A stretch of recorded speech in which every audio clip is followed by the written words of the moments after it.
wala man para tuslok. Kaya lang, pagkakuhito na na.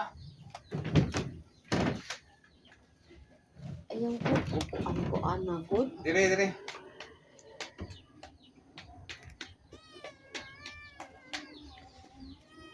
Isa sa tatay ko, maisang tanan na lang. Kaya kung Ana siya nga. Unya daw og maabtan og ulan. Di na daw musiga ang mga kahoy. siya to babakayo na. Makayon daw ana siya nga aw. Okay naman to pugsan.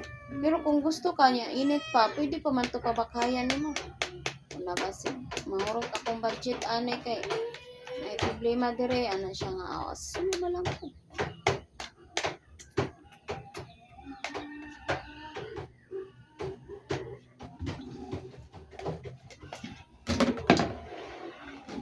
Ang katong nabakhay, katong ilang gilampas karon di pa to mabakhay man.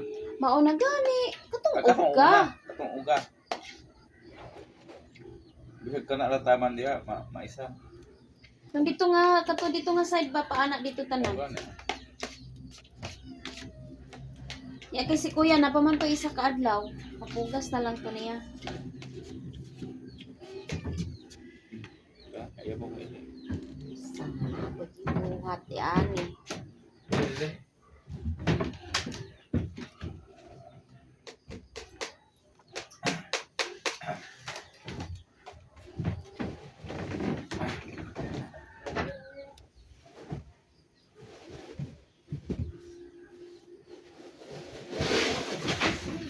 Kailangan na po ka, anak. Kasi ganahan kay anak. Dire.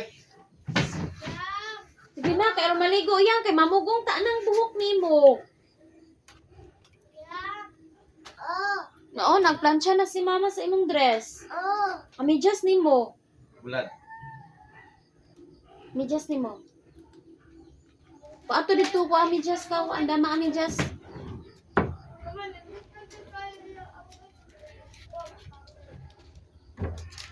Wow! I-amidyas. Wow. Wow. Ang giring-giring ang medyas ng medyas ng gamit. Gamit kay ka? Di na ka baby day. Na di na masuod ni mo ba? Pang baby man di ay ni pang Kylie man eh. Bibili na ba? Pang Kylie cute. Dahil mo tulong god. Saan man pag... Mag-graduate na daw siya. Mag-graduate na daw akong langlang. Ang gamote kayo ang bata na mag